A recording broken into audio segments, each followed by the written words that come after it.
Thanks everyone for coming this morning. We're expecting a number of other people to trickle in after the boring stuff from Anthony and I are over to hear the students, I'm sure. So we're here today to tell you about some of the work that we're doing, but also to listen. We'd like to, later on today, we'd like to discuss some of the research needs for groundwater in Victoria, and we're very keen to move towards a much larger role for the NCGOT in Victoria over the next 7 or 8 years. So that's what that's one of the things we want to move towards, and one of the reasons we're coming here today to talk to you about what we're doing, what we'd like to do. Initially I'll just give a little bit of an overview of the Groundwater Centre and very brief summary of some of the activities that we're doing. The main activity today, we've got 6 of our students and postdoctoral fellows come here to talk to you about the research that they're doing, so that's really the main part of today. So just by way of the agenda for today, I was just going to give a brief introduction. We've got, followed by Jennifer Fraser, who'll talk a little bit about groundwater in Victoria from DSE's perspective. We've then got 6 of our students, and I guess we'll come back to that in a minute.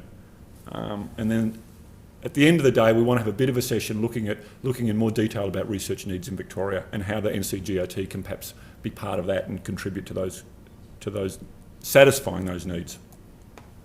Okay, so the Groundwater Centre was launched back in January 2009, but it's been going for a little bit over 2.5 years now. We officially began in June 2009 with an initial 5-year funding cycle, so we're just over halfway through that. It's part of the National Groundwater Action Plan, and we were funded, for those that don't know, with $15 million from the ARC and $15 million from the National Water Commission. So that was the base funding. And really, the main aim, as I see it, of the Groundwater Centre is to train the next generation of hydrogeologists. So certainly to carry out research projects addressing some of the issues, but I think the real legacy of the Groundwater Centre will be the staff that will fill the agencies over the next decades. They're our research partners, so there's 12 university partners and a number of industry partners.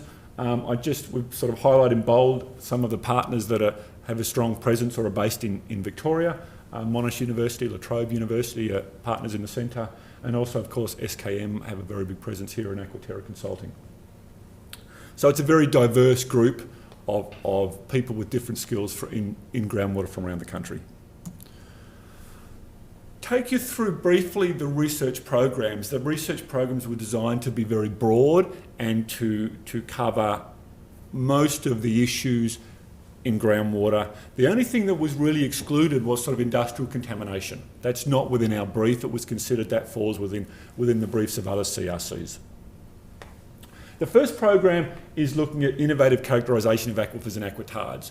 So that is looking at things like trying to incorporate geological information more in groundwater systems and in constructing groundwater models. We typically model groundwater as homogeneous units with the same hydraulic properties. How can we incorporate geological information about depositional environments into our hydrological understanding? A lot of work also on aquatards that are very often ignored or not studied in much detail in hydrology. So the thing on the right hand side, this on the right hand side that looks like a Dalek, is actually a high-speed centrifuge that can be used for obtaining hydraulic properties of clays. And it's been probably good luck more than good management, but this has now become in high demand for the coal seam gas industry that's really concerned about movement through low permeability aquatards. So that's some of the activities. Work on temperature, heat as a tracer also being carried out in that program. Program 2 is led by Craig Simmons at Flinders University, is looking at groundwater modelling and addressing issues like simplicity or complexity in models. When we want to model a system, do we use a very simple model or should we use a much more complex model? And under what situations, where should you fit on the spectrum? Some people, you often hear, oh, I don't have much data, and so I'm really going to use a very simple model. Our argument is that's really a flawed argument, that your decision on whether to use a simple or a complex model should be based on how complex the processes are, and your model needs to include all of the important processes. So there's a judgment on what's an important process, but it really shouldn't be based on how much data you've got. We very rarely have hydrological data for aquatards. That doesn't stop us putting them in our models. So data shouldn't control our choice of models, but there are some interesting choices to make. So those sort of issues, uncertainty is a very important one. We need to move away from doing groundwater models that make definitive predictions of this will happen. It will take 5.3 years for that contaminant to arrive at that well. We've got to look at incorporating uncertainty and using a sort of a risk framework in groundwater modelling. So there's some of the issues being covered by Program 2. Program 3 is one that I'm leading up, is on surface water groundwater interaction.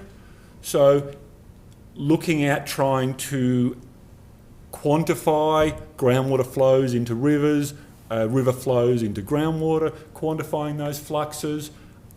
We've all are familiar with issues of double allocation, double accounting when we don't properly characterise the exchange between the resources. Also looking at exchange of rivers with the hyporetic zones, which is very important for sustaining biogeochemical cycles in river systems. The fourth program, led by David Lockington out of University of Queensland, is looking at groundwater-dependent vegetation, groundwater-dependent ecosystems. If we pump groundwater system, and the trees are dependent on it, do we kill the trees? Do the trees move their roots down and follow the water down?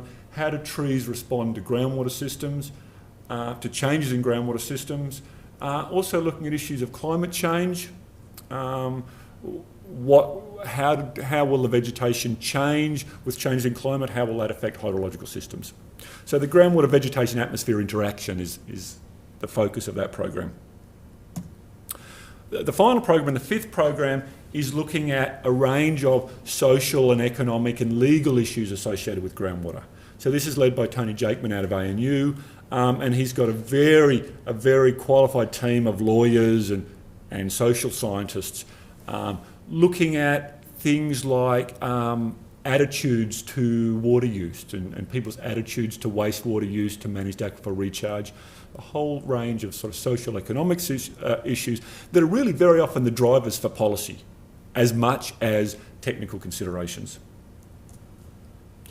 I'll just mention the professional training arm of the centre. A number of people are familiar with the short courses that were associated with the Centre of Groundwater Studies for a very long time. They're now under the auspices of the NCGRT.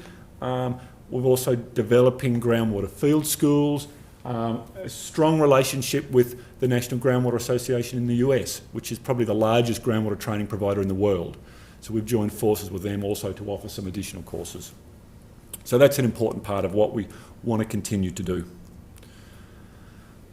Also want to mention to you the super science hydrological observatories. So this was another, some additional funding that we got from DISA, from their Education Investment Fund, to fund hydrological observatories.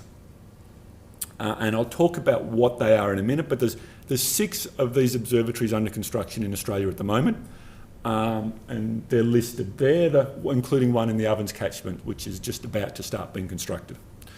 The logic for these comes from in the groundwater contamination area, a lot of what we know today about how contaminants move in the subsurface came from sites like this. This is the MADE site in the southern US.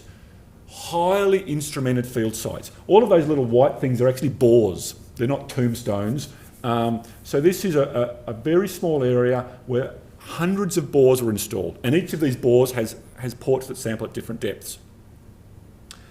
And they have released contaminants here and monitored how they move, how they snake through the groundwater, how they disperse.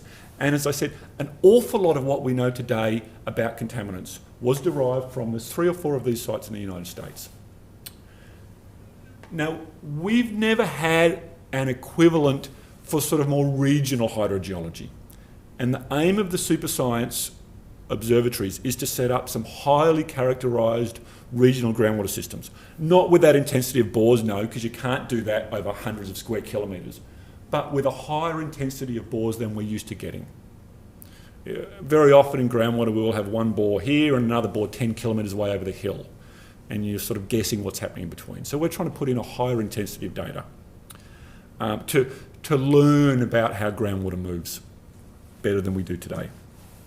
So there's 6 of those, as I said. The Namoy going from, we'll go from the top down.